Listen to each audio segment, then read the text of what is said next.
In front of me is TCL 605 and today I would like to show you how you can set up Face Unlock.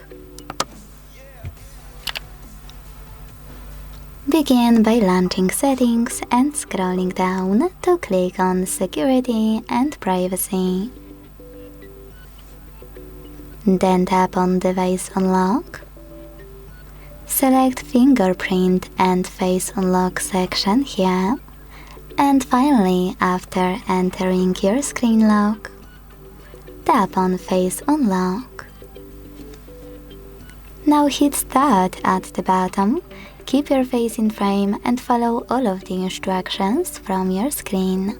Wait for 100% mark.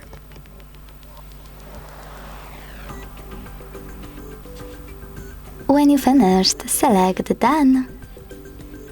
Then hit OK in Attention pop-up and go back. So now, when I switch off my screen,